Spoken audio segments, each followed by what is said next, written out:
we'll hit on all the members of the Hall of Fame. And now I gotta give focus to my presentation. So just a little background on the Pikes Peak Hill Climb Hall of Fame. It was started in 1997. The classes, we've had classes inducted pretty irregularly until 2014, and then after that we've been doing it. Since then we've been doing it every 2 years. Been a little more good about it, or disciplined. So nominations are solicited from Hill Climb friends and family. A selection committee with a kind of varied group of people is on the selection committee. We review the inductees and for the new class. Generally, nominations are taken from May to December, and then prior to the year of induction, and then we'll announce the new class in January, and then present plaques and celebrate those folks at race time or during race week. So, and just in case you're interested, we'll get more into. I'll be mentioning the Pikes Peak Hill Climb Museum a few times during this, but there's a wall with a number of plaques for all the inductees if you want to see those. Just a couple noted trends when you look at looking at the whole history of current group of people in the Hall of Fame. It's multi-generational. We've got, of course, multiple generations of people, and that's a theme within the hill climb. We have a lot of times, somebody is racing, or an official, or whatever their involvement is in the Pikes Peak Hill Climb. They love the race, and their families pick it up, and they love it, and of course, it just gets passed down, that love and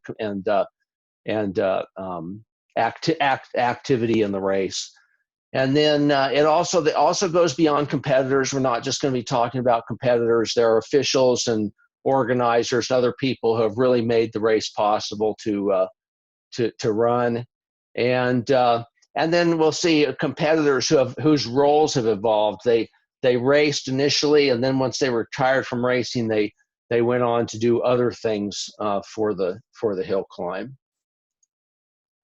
So a few facts. There have been over 2,500 competitors in the race, over 300 winners, 42 overall winners. We've of course had 98 races, but we've had a number of people who have won more than once. So of course that brings the total to 42 for just overall winners. Currently in our class of 2020, we had 38 nominations, and there are 24 inductees to date that have made it into the Hall of Fame. And just to note again, because I have no idea how many other people besides competitors have been involved, but of course our Hall of Fame includes volunteers, promoters, etc. With officials. Among those, who knows how many more over that 2,500 competitors. It's thousands of people who could potentially be considered for the Hall of Fame, or who have really helped with the race over the years. So the first class, 1997 was the first class inducted, and it's no surprise that Spencer Penrose is on this list. And then Jim Reilly, Al Rogers, Thayer Tutt, Bobby Unser, and Uncle Louie Unser. So we'll hit these guys one at a time.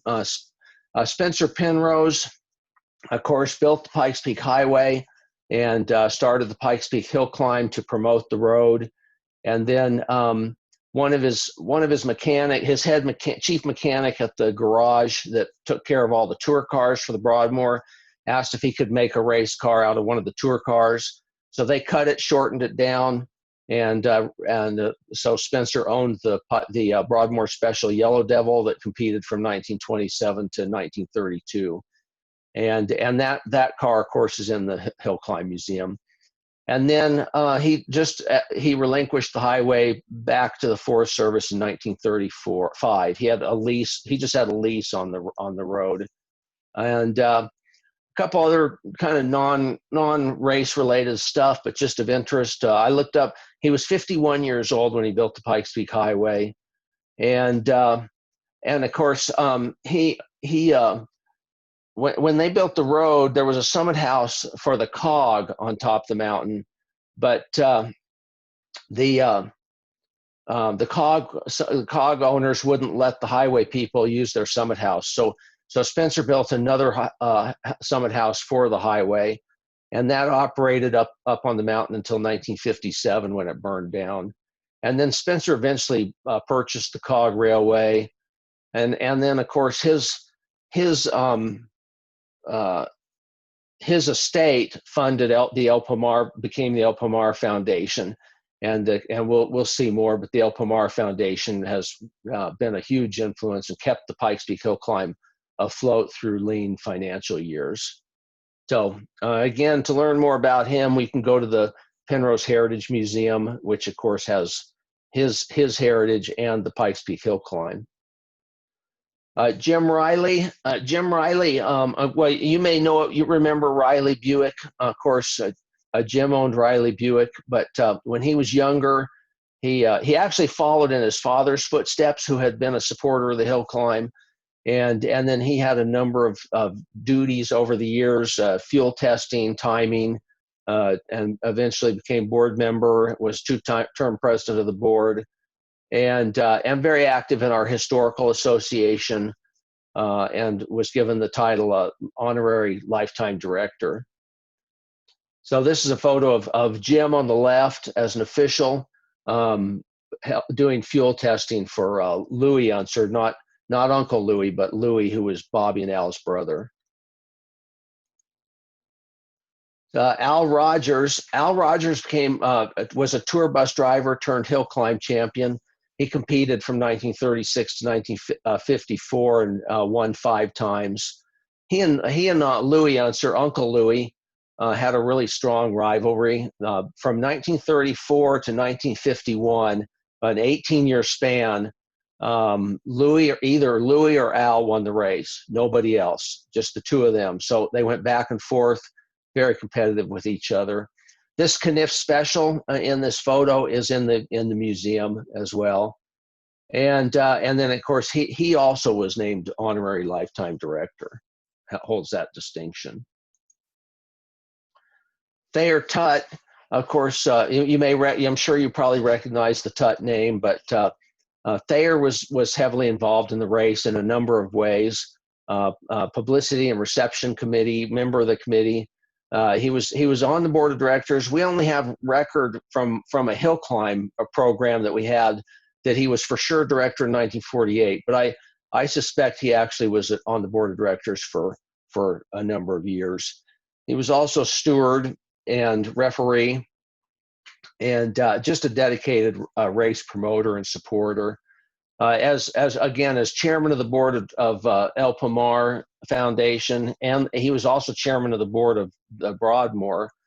And just an aside, he was credited with bringing the USOC and the Air Force Academy to Colorado Springs. So he did a lot to transform Colorado Springs into a kind of national and international sports center. He was dedicated to supporting the Penrose legacy. And of course, the Pikes Peak Hill Climb is really a strong piece of Penrose's legacy. Bobby Unser, really the all-time king of the mountain. He had 11 overall victories. When I say overall, it means he beat everybody on the mountain. Of course, we have different divisions and classes of cars. So we'll have drivers who have more wins or have done well in specific divisions, but and when it comes to beating everyone on the mountain, Bobby Unser is the king there. He's done more than anybody. He's had 14 class victories, and of course, I think you may know he's won Indy 500 3 times. He set 8 course records. There was a period of time where he had 5 records in a row. So 5 years in a row, he set a record, and he was really just driven to go fast on Pikes Peak. He grew up watching his Uncle Louis be successful, and he wanted to do the same thing. A couple things about him. one, it's easy. I grew up with him, thinking of him as kind of the big name driver who had all the money. Hold on, my phone decided to try to take my headset. I better kill that. Okay, sorry about that.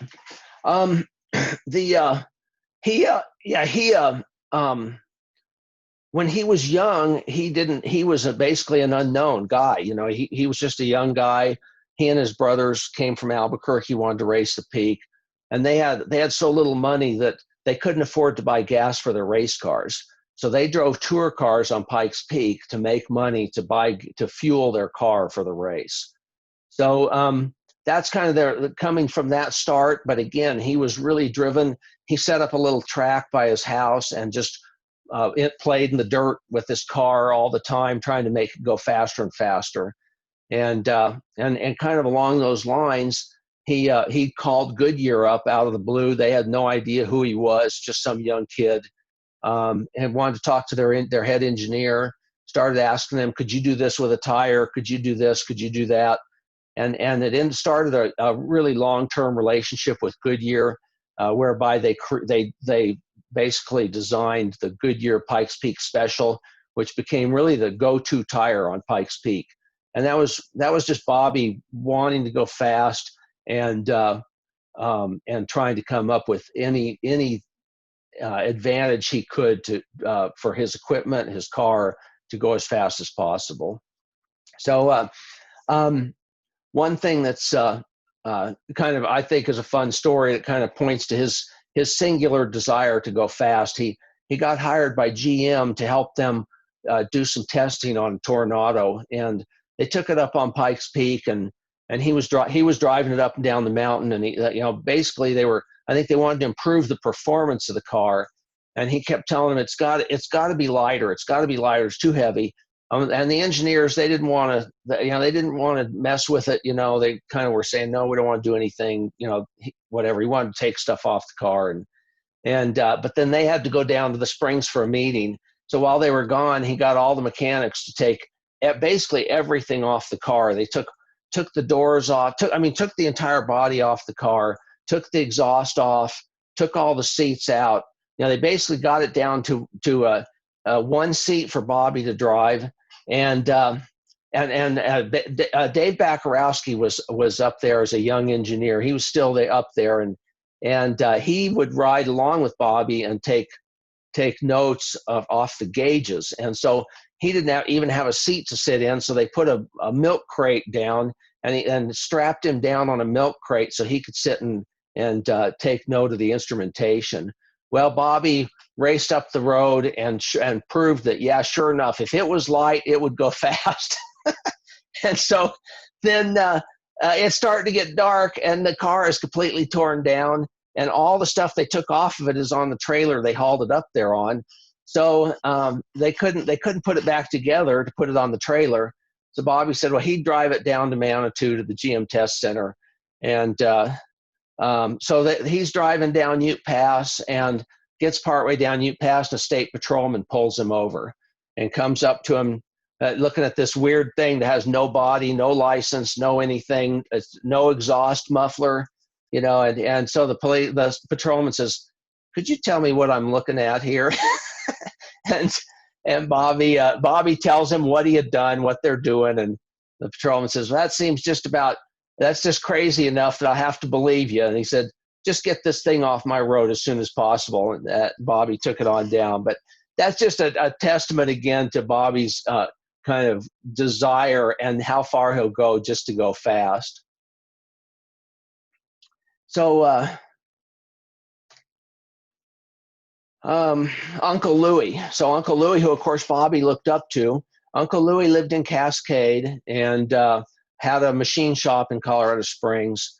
Known as the Old Man of the Mountain, he had 9 overall victories and 36 starts. So for many years, he had was kind of the most races of any other driver, most starts.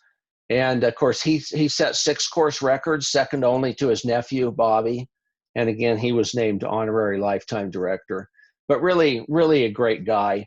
Uncle Louis was a lot of fun to be around. I think the probably the most notable thing about Uncle Louis is that he let me drive my first car. He came by the house in Cascade. We lived up there, of course, and he was driving. He had the Pikes Peak hill climb. It was at that time they would take an Indianapolis 500 pace car and bring it out and use it as a pace car on Pikes Peak.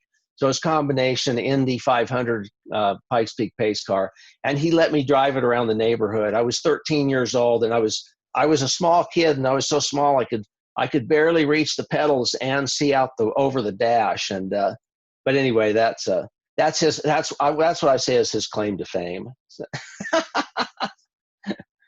So we went from then a few years to the class of 2000, which had only one inductee.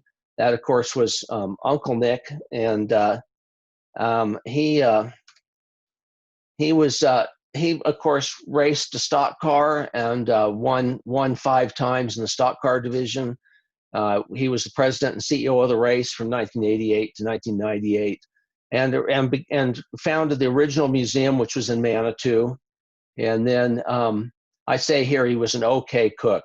This is a picture of the Gazette-Telegraph. The Gazette-Telegraph wanted to write a story about cooking on the muffler of a car, and so we put together this meal, kind of roast and potatoes and stuff in foil, wired it to the manifold of the race car, and then went out and practiced with the race car and came back and ate the meal. So I tell my wife has to do all the cooking in our house because I tell her I can't find a suitable car to cook on. This is how I learned how to cook. So then we have a long period of time with no class of inducted, and this is partly because the hill climb fell on some hard financial times, had to sell the museum in Manitou, and so we were kind of in limbo for another number of years. But the Hall of Fame got kind of started back up again in 2014, and we inducted Frank and Kaye Peterson. And so Frank and Kaye attended their first race in 1955. They actually, their parents, Frank's parents took them to the race. They went up to Devil's Playground, and during the day, being at altitude, Kaye ended up passing out, and Frank's parents were they were afraid that she was gonna die or something, And anyway, in any event, she survived the day, and lo and behold, she ended up marrying Frank, and was then basically spent the rest of her life at the Pikes Peak Hill Climb. So a kind of a different start to that tradition. But Frank had a stock car victory in 1970. Was really an innovative car fabricator. After he quit racing, he became a race official, and had worked in the tech inspection. They're fun couple. They've been longtime members and benefactors of our historical association. And then when we were coming up on the 2016 anniversary of the start of the race, 100-year anniversary, Frank took the Yellow Devil. It hadn't been run in a lot of years. I don't know how many. And he reworked it, fixed it all up, got it running. And then on race day, he and Bill Hybl rode up the road to about the picnic ground or so, and then back down. And anyway, Frank's real claim to fame is that I think he might be the only hill climb driver for who Jay Leno has an autograph. So Jay Leno came to town to give a presentation or give a show, and they put the Yellow Devil on the stage for his show. And then, and of course, Frank and Kaye came to the show, and Jay Leno ended up asking Frank for his autograph. So that's a fun thing. So we skip to the class of 2016. Here we have J.C. Agajanian, Sonny Anderson, and Bill Brokaw, the entire Donner family, Rod Millen, Monster Tajima, and Charley Tutt. And so J.C. Agajanian, if you don't remember him or his name, he was a nationally renowned promoter. He promoted the hill climb in the 1960s, and he coined the term "race to the clouds." And he was really the one who brought Mario Andretti and Parnelli Jones to the mountain. I think a big part of that is that he had USAC sanction as the sanctioning body for the race. USAC at the time was the sanctioning body for all the Indy style races, and they actually made Pikes Peak part of the point system. So these drivers, big name drivers, if they wanted points on the yearly or national championship, then they needed to race Pikes Peak. So and again, we think of Bobby and Al as being big Indy drivers. Well, until then, until USAC came to Pikes Peak, Bobby and Al were really they were doing some sprint car racing and stuff, and they raced Pikes Peak. They weren't involved in Indy. It was Pikes Peak that gave them the introduction into that form of racing. And then of course J.C. Agajanian started a promotion, a partnership with NBC, and made the hill climb one of the nation's first nationally televised motorsports. So again, that was at a time when races were basically filmed during the race, and then a show was shown later on. It was not live like it is these days. So Sonny Anderson and Bill Brokaw, really the godfathers of motorcycle competition on Pikes Peak. They kind of kicked off and managed the motorcycle portion of the race from 1991 to 2011. There have been motorcycles kind of on and off through the years. There were motorcycles in the very first race, 1916, and then they've come at a couple different short little stints. And they were in the early 80s. We had motorcycles. In 1982, there was a motorcycle rider died, and then the motorcycles were discontinued until Sonny and Bill brought them back in 1991. And really, what you say about them is they loved motorcycles. Bill Brokaw owned Brokaw Motor City Yamaha, if you remember that, and they both were involved in the annual snow run on Pikes Peak on January 1st. And then Sonny raced the hill climb, and his son Brian raced it and had a record in the motorcycle division. And Bill's wife Annie was the first female motorcycle competitor when she was in her 50s. So just a couple great guys. The Donner family, of course, the entire family has been involved in the race for many years, 3 generations. Robert Sr. helped get the race started again after World War II. It had, of course, there had been a hiatus there where we had no race. And he worked with the Chamber of Commerce and helped get it going. And then his son, Bob Jr., Robert Jr., or Bob, raced in the sports car division and had 3 wins out of 4 starts. He had 1 division record and was a member of the board of directors of the hill climb later in life. He was known for having the sports car division split into multiple classes dependent on the size of the engines of the cars. And so anyway, that was something notable that he did. And then, of course, his son Bobby followed in his footsteps, and Bobby had 1 overall victory on Pikes Peak. Bobby, unfortunately, hit a deer in the Cripple Creek hill climb, and it killed him. And so he couldn't, who knows what he would have done otherwise.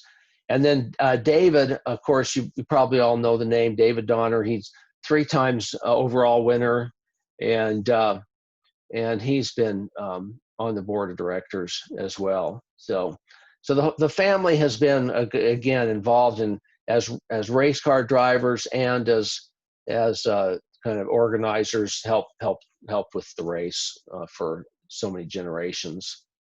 One thing that's interesting too, technology. I think David might have brought the first kind of early computer-based control to the race on his race car. He had some pretty interesting kind of computerized controls that fairly early on. Rod Millen, of course, you probably know this name. Rod had 5 overall victories, 10 class victories, set 4 class records, and of course is the fastest person on dirt, fastest driver on dirt. Still essentially holds that record, 10:04. That'll never go away because nobody got lower than that until after the road was paved. So I think by the time it took the road being 75% paved before his record was broken. It really that year was an amazing. The road conditions were perfect. The dirt was it was kind of moist, but not too moist, and it was really hard and fast. And Robbie Unser that year in an open wheel was just a half a second behind him, but. Anyway, he's a great driver. And then Monster Tajima. Monster, of course, Monster and Rod were competitive with each other, kind of at similar era, although Monster continued to drive, I think, longer than Rod after Rod quit. But Monster is the one who then broke Rod's record, and he was the first to go under 10 minutes. And then he was also the first to go under 10 minutes in an electric car. He had 7 overall victories, 11 class victories, and had 2 course records and 4 class records. Just a note on when we're talking about records, like 2 course records would be 4. If he had 4 class records, 2 of those were probably course records. So it's a course records are a subset because they're the the overall fastest. A record. Kind of the highest record for the entire course, but then also a record in whatever class they're running in. So he's a monster. He got his nickname Monster when he was racing in Australia, and somebody in the press wrote about him, and they thought he raced so crazy for some reason they called him a monster, and he's a big guy also, and so he ended up liking the moniker and kind of took it on and went with it. And then just a kind of a funny thing, he's also been inducted into the Colorado Springs Sports Hall of Fame, and so he was inducted, I think it was last fall. And at the dinner, he had asked, what should they wear, and it was told wear a suit. Well, he came in his driver's suit, which was really appropriate because, of course, he is a race driver, and he's just so enthusiastic and so much fun. He really stole the show that night. It was great. Anyway, great representative of the hill climb and racing in general. Hey, Don. Yeah. And does Monster live locally, or does he live?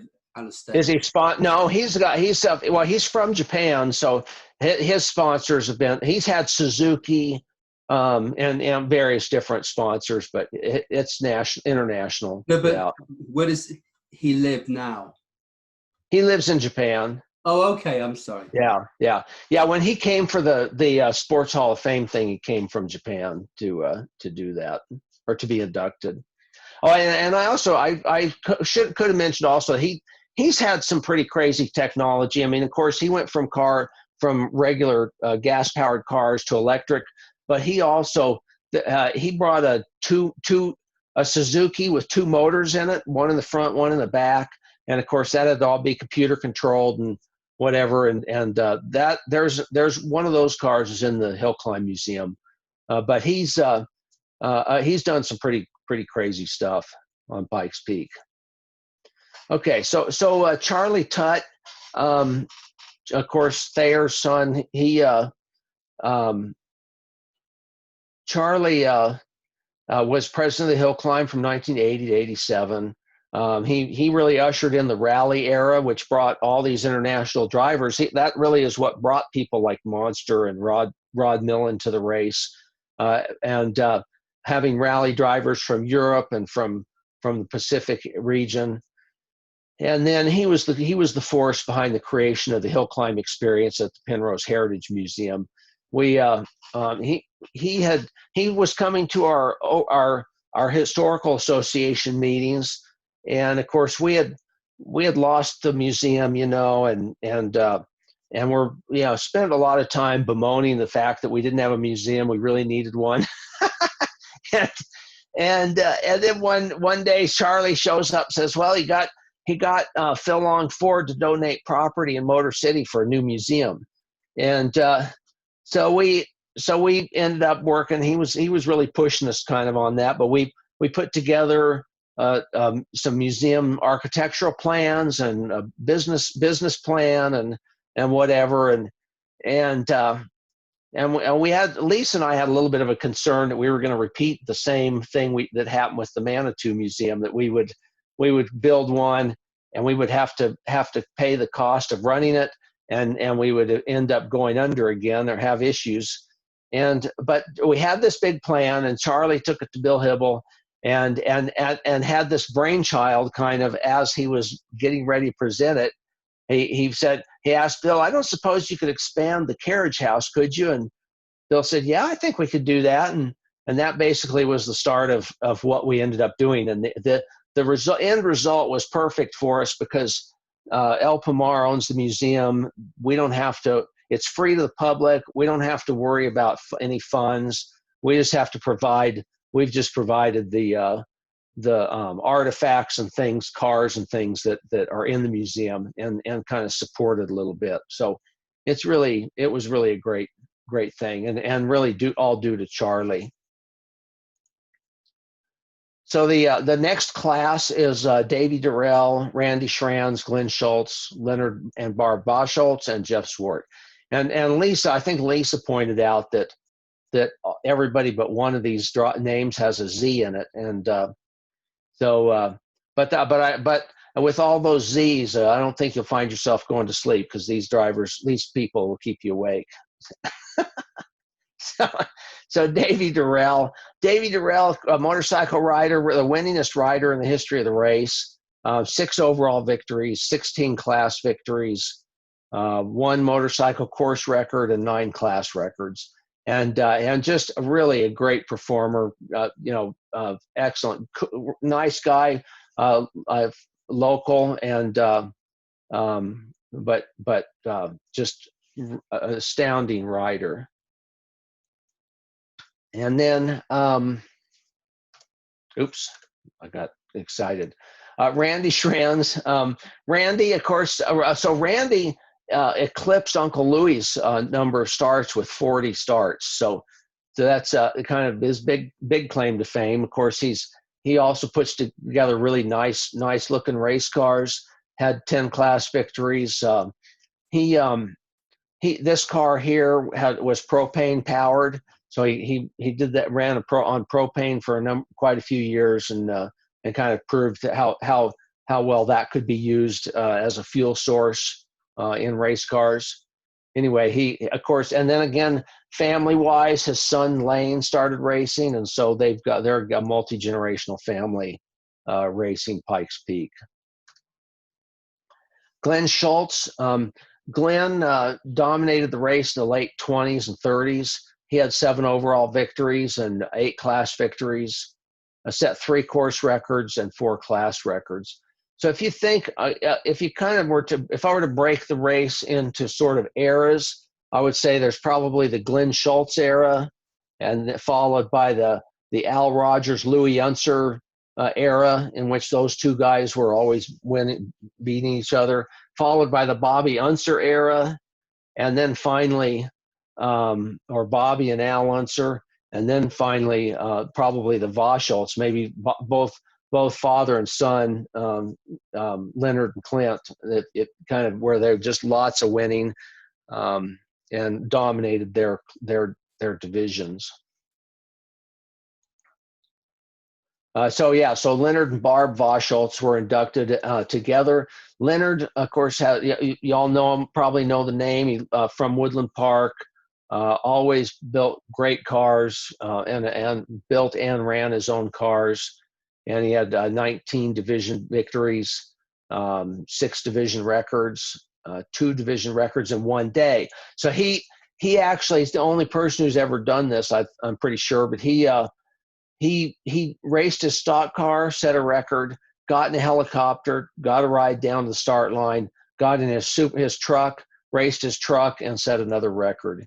And the fall, I think the year after that, we disallowed drivers to ride helicopters off the top of the mountain because, and I think, I mean, you could imagine, 10 or 15 drivers all wanting to do that or something, and having the issues with helicopter traffic, and then and the need to get emergency helicopters in and whatever, it could get a little carried away. People could get carried away.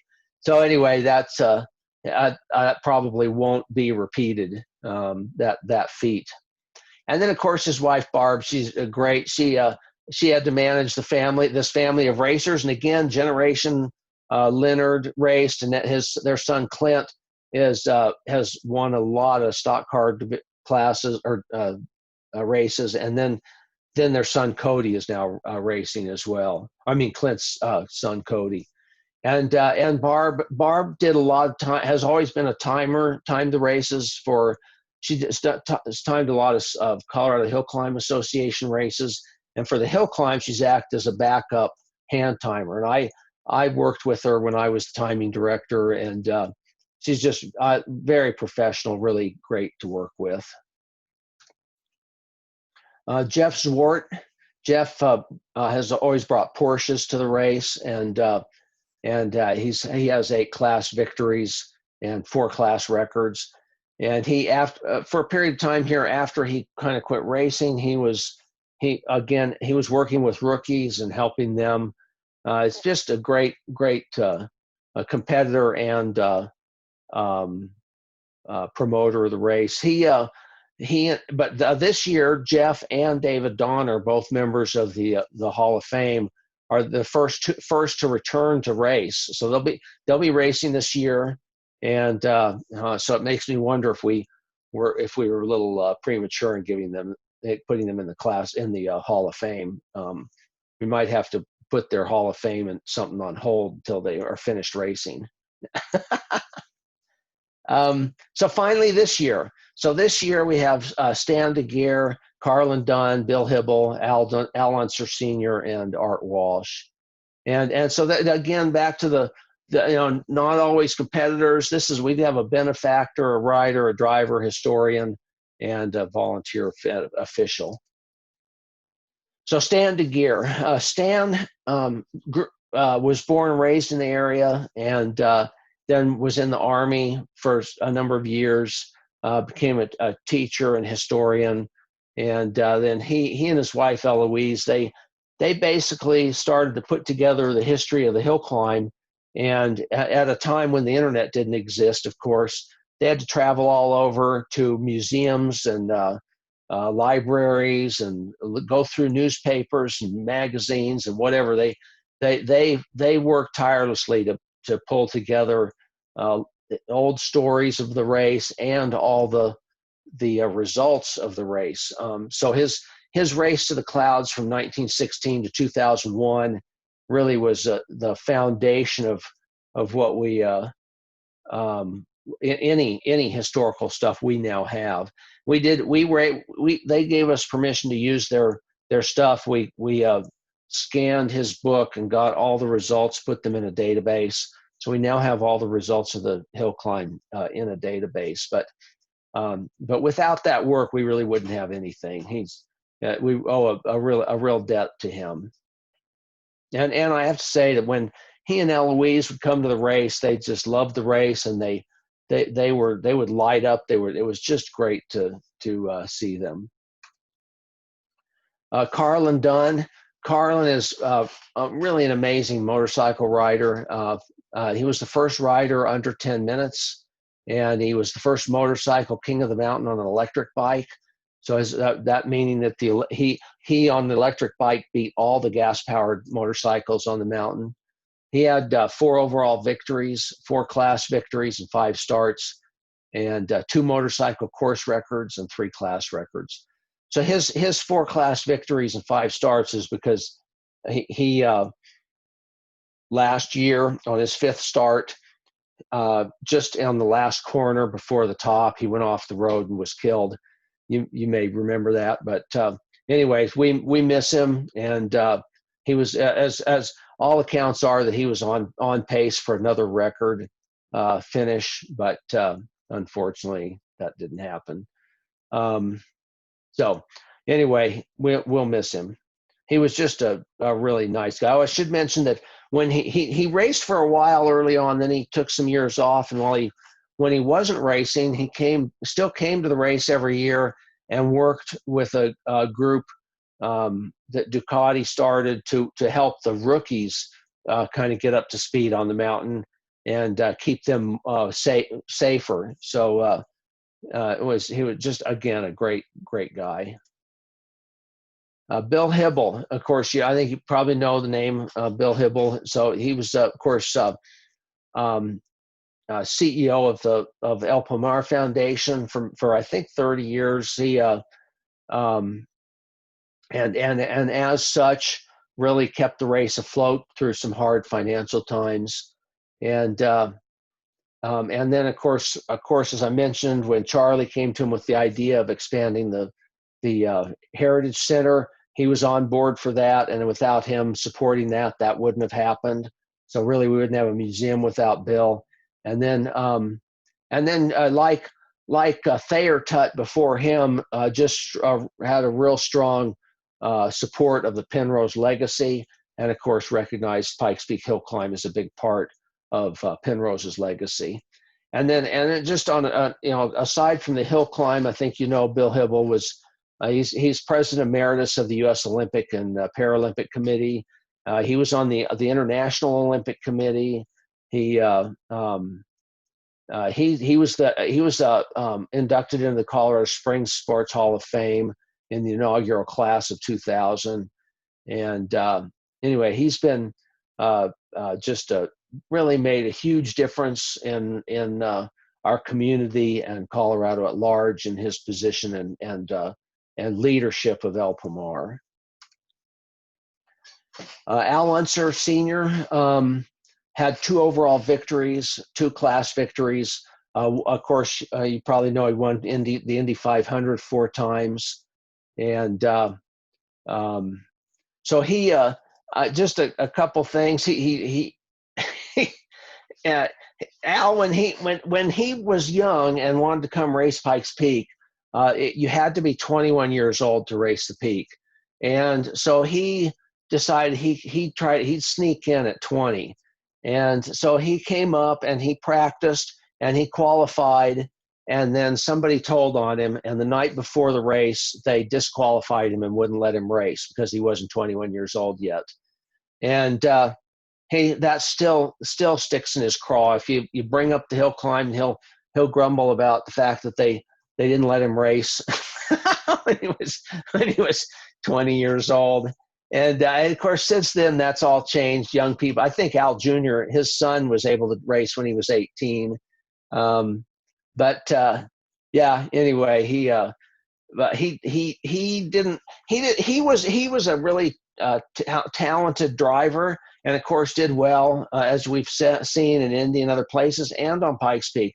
But he had to compete with his older brother Bobby, and Bobby, I don't see Al as having the same drive and same kind of focused attention just on Pikes Peak that Bobby did. I mean, Al loved it, and he is a great promoter of the hill climb. But Bobby was more, I think, a little more driven. But Al, of course, has a museum in Albuquerque, and he has some hill climb cars down there, and again, a great ambassador for the race. Art Walsh, last but not least, Art Walsh. He began flagging in 1954, just races in general, and then started flagging on Pikes Peak in 1969. And so he flagged at the finish line on the peak for 42 years with this sweater vest that his mother made for him, and he wore it over his jacket. And of course, as you can imagine, he was all the drivers' favorite person because they really wanted to see him at the top when they finished. They wanted to get up there to see him.